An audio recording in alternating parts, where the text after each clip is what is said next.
Hello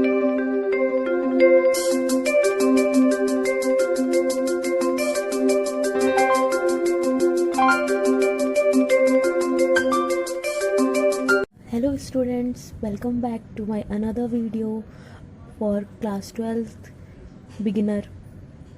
Before starting that video, मैं just ये बोलना चाहूँगी कि आप इससे पहले वाली मेरी वीडियोस को देख लो ताकि आपको ये समझ में आए कि आगे क्या हो रहा है। और अगर आपको मेरी वीडियोस अच्छी लगती हो तो प्लीज़ उसे लाइक कीजिए, शेयर कीजिए, सब्सक्राइब कीजिए। जब आप उसे सब्सक्राइब करोगे तो उसके बगल में आपको एक बेल दिखेगा, आप उस पर क्लिक कर दोगे तो क्या होगा, जब भी मैं नई वीडियोस बनाऊंगी तो आपको तुरंत उसकी नोटिफिकेशन मिल जाएगी। तो चलिए अब हम ज़्यादा लेट नहीं करते हैं और हमारा टॉपिक स्टार्ट करते हैं। तो हमने क्या क्या कल पढ़ा था? हमने पढ़ा था meaning and definition of partnership, उसके बाद नेचर ऑफ पार्टनरशिप और कैरेक्टरिस्टिक ऑफ पार्टनरशिप, और आज हम पढ़ेंगे rights of partnership. So students, जिनके पास टी.एस. गरेवाल की बुक हो तो वो प्लीज़ अपनी टी.एस. गरेवाल की बुक खोल लीजिएगा, और जिनके पास नहीं है उनके लिए मैंने ऑलरेडी बुक सामने रखा हुआ है। तो चलिए, हमारा नेक्स्ट टॉपिक है राइट्स ऑफ पार्टनर। हमारा फर्स्ट राइट है, every partner has the right to participate in the management of the business. That means जो पार्टनर्स हैं पार्टनरशिप फर्म में, वो सब पार्टनर्स का अधिकार है कि वो मैनेजमेंट में पार्टिसिपेट कर सके। हमारा दूसरा राइट है कि हर पार्टनर्स का ये अधिकार है कि वो जब चाहे तब बिजनेस की चीज़ों को कंसल्ट कर सकते हैं। हमारा तीसरा अधिकार है कि अगर किसी पार्टनर्स को कोई कन्फ्यूजन या कोई डाउट होता है तो वो जब चाहे तब उस बुक्स ऑफ अकाउंट को चेक कर सकता है। हमारा फोर्थ राइट है कि अगर कोई पार्टनर जो भी प्रॉफिट एंड लॉसेस जो भी होती है पार्टनरशिप फर्म में, तो पार्टनरशिप डीड में जो भी रेशियो में मेंशन है उस रेशियो में वो अपने प्रॉफिट और लॉस को शेयर करने का अधिकार रखता है।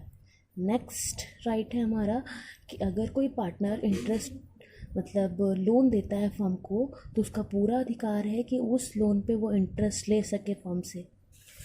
तो क्या होगा, अगर ये चीज़ इन पार्टनरशिप डीड में मेंशन है तो उस हिसाब से उनको इंटरेस्ट ऑन लोन दी जाएगी, और अगर ये मेंशन नहीं है तो पार्टनरशिप एक्ट 1932 के हिसाब से 6% दी जाएगी। मतलब आप बहुत ध्यान से सुनो इस बात को, अगर डीड में मेंशन नहीं है कुछ भी इंटरेस्ट ऑन लोन के लिए तो इंडियन पार्टनरशिप एक्ट 1932 के हिसाब से उनको 6% इंटरेस्ट ऑन लोन दिया जाएगा, और अगर डीड में मेंशन है तो जितना मेंशन है उस हिसाब से उनको दिया जाएगा। नेक्स्ट राइट है कि इन केस अगर कोई इमरजेंसी होती है और पार्टनर्स उसको उसी अपने बेस्ट वे से उसको हैंडल करता है और उसमें उसका कुछ एक्सपेंस लगता है, तो क्योंकि उसने वो फर्म के लिए किया था तो वो उसका पूरा अधिकार है कि वो फर्म से उस पैसे को ले, क्योंकि उसने फर्म के लिए एक्सपेंस किया था तो फर्म से लेगा। नेक्स्ट राइट है कि पार्टनर चाहे तो दूसरे पार्टनर का एडमिशन रोक सकता है। अगर पार्टनर को लगता है कि नहीं, दूसरे पार्टनर को नहीं आने देना है, न्यू पार्टनर को नहीं अलाउ करना है, तो वो चाहे तो उनको नहीं अलाउ कर सकता है। हमारा नेक्स्ट राइट है कि पार्टनर जब चाहे तब फर्म से रिटायर हो सकता है, बस उसे एक प्रॉपर नोटिस देने की ज़रूरत पड़ेगी रिटायरमेंट से पहले। और जो 9th पॉइंट है वो सेम हमारा 6 पॉइंट की तरह है, बट डिफरेंस क्या है हमारा, 6 पॉइंट में इमरजेंसी था और 9th पॉइंट में नॉर्मल। ठीक है, तो हम सम अप कर सकते हो आप लोग। अगर आपको कोई भी कन्फ्यूजन होगा तो आप प्लीज़ कमेंट कीजिएगा, मैं आप लोग को दोबारा अच्छे से ये चीज़ बताऊंगी अगर आपको कहीं भी डाउट होगा तो। चलिए अब हम नेक्स्ट टॉपिक पे चलते हैं। हमारा नेक्स्ट टॉपिक है पार्टनरशिप डीड। मैंने आपको बताया था पार्टनरशिप डीड मतलब जो पार्टनरशिप के जो भी एग्रीमेंट्स होते हैं, रूल्स एंड रेगुलेशंस, जो भी चीज़ें होती हैं वो सब उनकी पार्टनरशिप डीड में मेंशन होती है। जैसे मान लीजिए फॉर्म का नाम क्या है, पार्टनर्स की डिस्क्रिप्शन क्या है, एड्रेस क्या है, कब तक पार्टनरशिप चलेगी, ये सारी डिटेल्स। इसके अलावा बहुत सारे एग्जांपल्स दिए हुए हैं, आप लोग प्लीज़ ट्राई कीजिएगा। अगर आपको नहीं समझ में आएगा तो आप मुझसे पूछ सकते हो। ये सारे पॉइंट्स हैं, जैसे डिस्क्रिप्शन ऑफ पार्टनर्स हो गए, जिसमें क्या होगा, डिटेल्स, पार्टनर का नाम क्या है, पार्टनर कहाँ रहते हैं। जैसे डिस्क्रिप्शन ऑफ फर्म हो गया, मतलब फर्म का नाम क्या है, फर्म का एड्रेस क्या है। प्रिंसिपल प्लेस ऑफ बिजनेस, मतलब कि जो बिजनेस है वो कहाँ पे है, उसका एड्रेस क्या है, ये सारी चीज़ें हैं। चलिए, अब नेक्स्ट टॉपिक क्या है हमारा, इम्पोर्टेंस ऑफ पार्टनरशिप डीड। अब इम्पोर्टेंस ऑफ पार्टनरशिप डीड, ऐसा बोला जाता है कि जो डीड होती है उसको हमेशा रिटर्न में लिखना चाहिए। क्यों? कि आपको पता है रिटर्न चीज़ें क्या होती हैं, प्रूफ का काम करती हैं। कभी भी कुछ भी डिस्प्यूट अराइज होता है तो उससे, एक सेकेंड ना, ये थोड़ा उड़ रहा है, तो हम क्या करेंगे, उससे जो भी डिस्प्यूट्स होगा उसको देखते हुए सॉल्व कर सकते हैं। तो ये अच्छा रहता है कि हम पार्टनरशिप डीड रखें और वो रिटर्न में रखें। हमारा नेक्स्ट टॉपिक है, क्या ये ज़रूरी है कि पार्टनरशिप डीड हो? तो ऐसा ज़रूरी तो नहीं है, लेकिन ये डिज़ायरेबल होता है कि हर कोई अपना पार्टनरशिप डीड बनाए। चलिए नेक्स्ट है हमारा कि सपोज मान लीजिए कुछ प्रोविजंस हैं, जैसे कि अगर पार्टनरशिप डीड ना हो तो क्या किया जाएगा। तो अगर पार्टनरशिप डीड ना हो तो जो भी प्रॉफिट एंड लॉसेस है वो पार्टनर्स के बीच में बराबर डिस्ट्रीब्यूट किया जाएगा। ऐसा मेंशन है इंडियन पार्टनरशिप एक्ट 1932 में। तो आप ये बोल सकते हो कि जब भी पार्टनरशिप डीड नहीं होगा तो हमें क्या करना पड़ेगा, ये सोचना पड़ेगा कि इंडियन पार्टनरशिप एक्ट में 1932 में क्या क्या रूल्स है, उस रूल्स को फॉलो करके हम क्वेश्चन सॉल्व करेंगे। और ये बहुत इंपॉर्टेंट है क्योंकि आपको बाद में यही सारी चीज़ें हेल्प करेंगी क्वेश्चन सॉल्व करने में। तो प्लीज़ उसे ध्यान से सुनिएगा। इंटरेस्ट ऑन कैपिटल जो है वो क्या होगा, पार्टनर्स को नहीं दिया जाएगा। क्यों? क्योंकि पार्टनरशिप डीड नहीं है और ना ही इसका कोई प्रोविज़न है इंडियन पार्टनरशिप एक्ट में।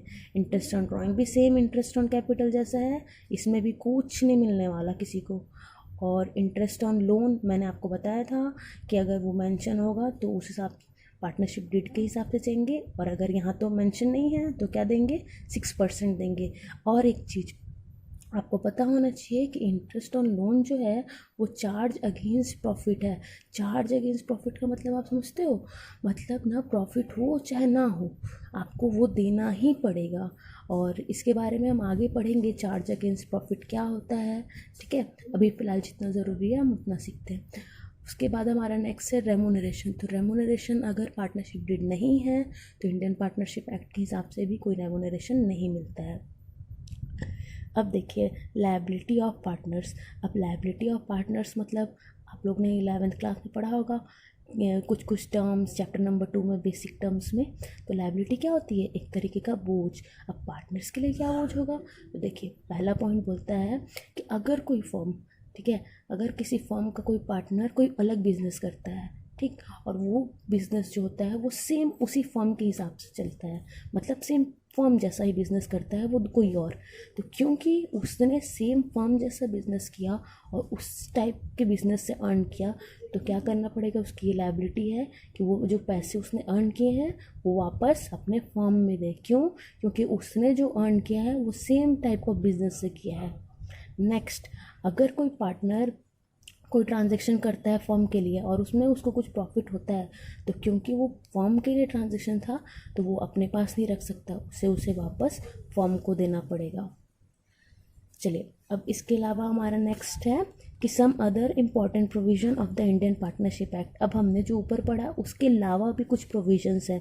जैसे मान लीजिए सेक्शन 30 में लिखा गया है कि अगर पार्टनर एग्री करते हैं तो हम माइनर को भी पार्टनर बना सकते हैं, लेकिन कंडीशन होगा कि वो केवल बेनिफिट के लिए होगा, मतलब लॉस के लिए नहीं होगा, बस प्रॉफिट के लिए होगा।